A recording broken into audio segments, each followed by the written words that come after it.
Commission of Pakistan ने कसरत राय से सुप्रीम कोर्ट में 6 मुस्तकिल जजेस और एक एक्टिंग जज के तकर्रुर की मंजूरी दे दी है। मुस्तकिल जजेस में 4 हाई कोर्ट्स के चीफ जस्टिस जबकि 2 हाई कोर्ट्स के सीनियर जज शामिल हैं। इस्लामाबाद हाई कोर्ट के जस्टिस मियां गुल हसन औरंगजेब को आर्जी जज तैनात करने की मंजूरी दी गई है। 26वीं आईनी तरमीम केस पर फैसले तक जुडिशल कमीशन की कार्रवाई न रोकने पर justice Mansoor Ali Shah, justice Munib Akhtar, barrister Gohar और बैरिस्टर अली जफर ने इजलास का बायकॉट किया। जुडिशल कमीशन ने बलूचिस्तान हाई कोर्ट के chief justice Hashim Khan Kakar, chief justice Peshawar high court Ishtiaq Ibrahim, Sindh high court के चीफ जस्टिस शफी सिद्दीकी और इस्लामाबाद हाई कोर्ट के चीफ जस्टिस आमिर फारूक की सुप्रीम कोर्ट में तैनाती की मंजूरी दे दी। सिंध हाई कोर्ट के जस्टिस सलाउद्दीन पंवर और पेशावर हाई कोर्ट के जस्टिस शकील अहमद को भी सुप्रीम कोर्ट का जज बनाने की मंजूरी दी गई है।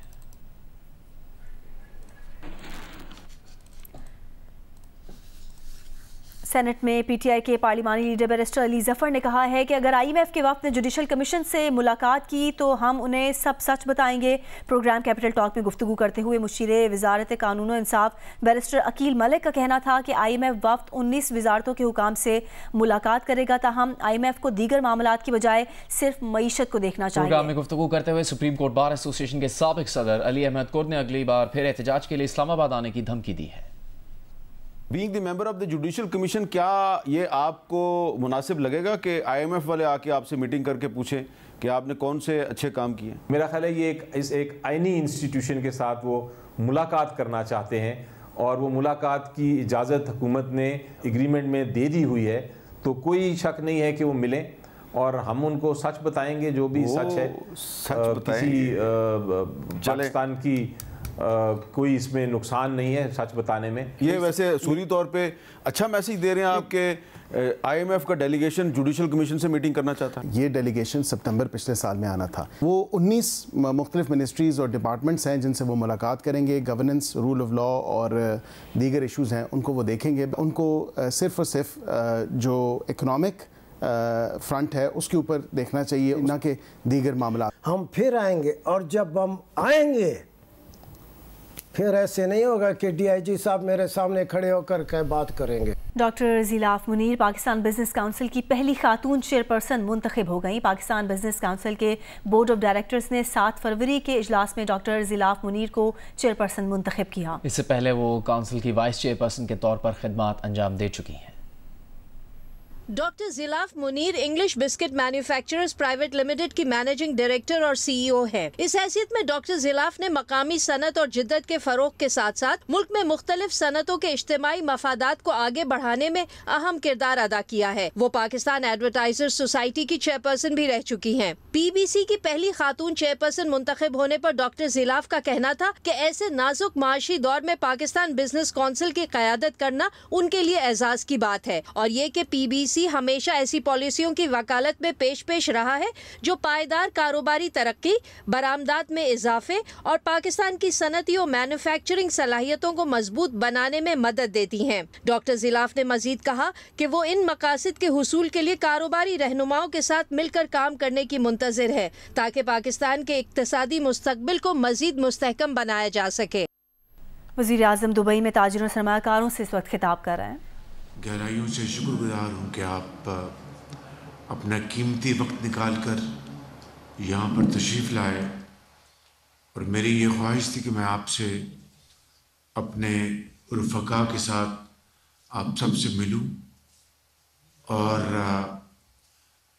आपकी बातें मैं ज़्यादा सुनूँ और अपनी बात कम सुनाऊँ ताकि I can listen to your very sincere and sound advice, absorb your very pertinent suggestions and then convert them into actions. Pakistan की मईशत के हवाले से आपको शायद फाइनेंस मिनिस्टर ने अभी बताया होगा, बात हुई। आपको अगर इंतज़ार करना पड़ा तो मैं माज़रत ख़्वाह हूँ। मुझे अभी धाबू से मैं सीधा वहाँ से आ रहा हूँ प्रेसिडेंट हिज़ हाइनेस मोहम्मद बिन ज़ायद से मिलकर। तो मैं गुजारिश कर रहा था कि पाकिस्तान की जो मईशत है वो पिछले 1 साल में उसकी जो मैक्रो लेवल पर फाउंडेशन वो अल्हम्दुलिल्लाह आहिस्ता आहिस्ता बेहतर हो रही है। मिसाल के तौर पर हमारी इन्फ्लेशन इस वक्त जनवरी में 2.4% पे आई है मंथ टू मंथ, और हमारी जो पॉलिसी रेट है बैंक्स का वो इस वक्त 12% पे है। हमारी आईटी की एक्सपोर्ट्स वो ग्रो कर रही हैं।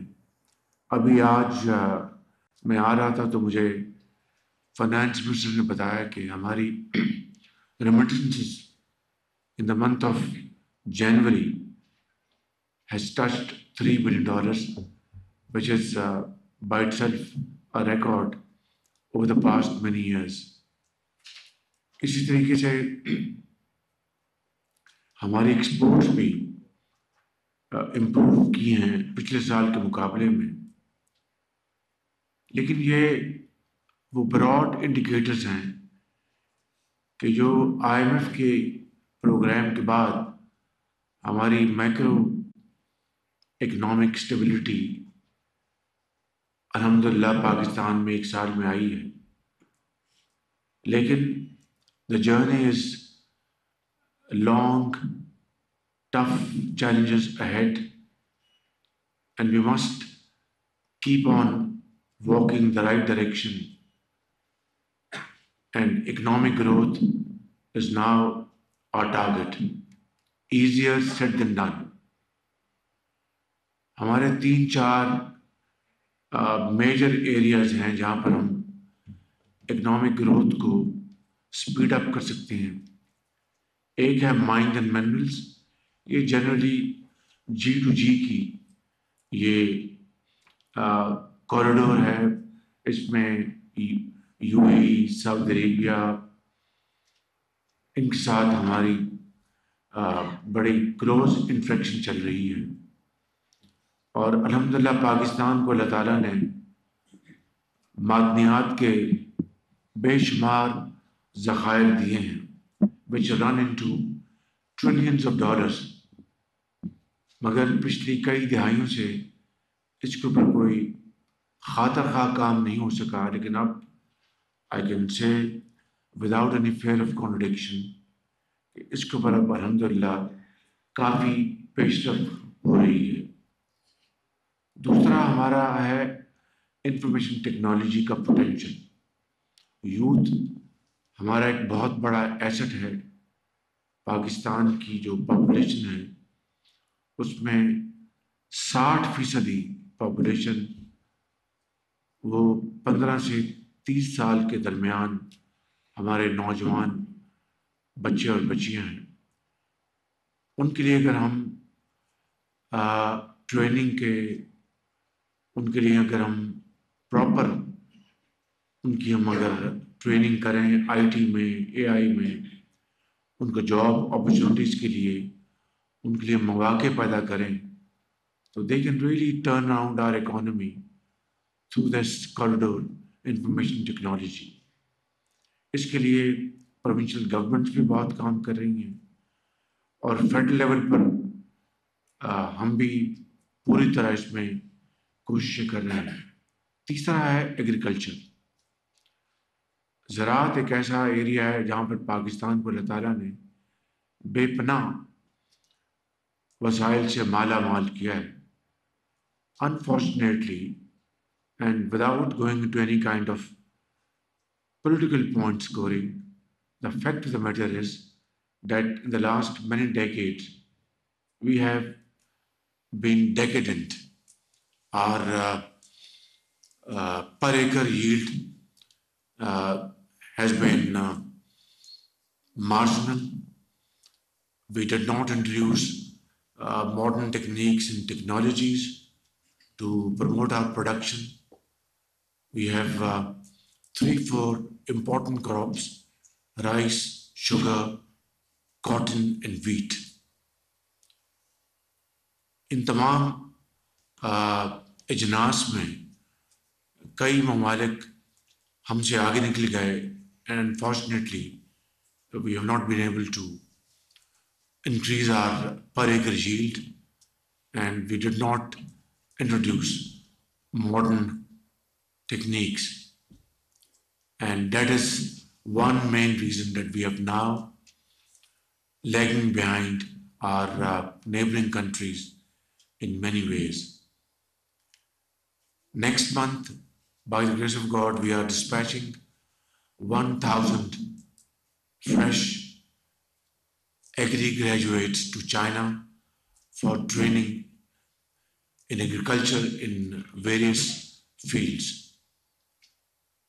And Government of Pakistan is funding this program, and I believe this 1,000 batch of our students from all over Pakistan will come back from China equipped with modern knowledge, and this will be very helpful in promoting our agri-production, and then converting our production into value-added products is another challenge, and Pakistan is again blessed in this field in more than one ways. Again, in value addition, we have been lagging behind. So I think these three, four areas, if we really focus on it with complete dedication and commitment, not only we will be able to compensate for the losses of the past, but we can move forward with speed and make quick gains if we really put our effort as a joint teamwork. Without that, I think we'll not be able to meet our success. This is an established fact, no rocket science, that it's always teamwork which can transform any society in any walk of life. I will not take more of your time. I will now be very happy to listen to your comments, and then my colleagues will also join in and contribute on the way. Thank you very much, and thank you once again for your participation. I'm very grateful. Thank you.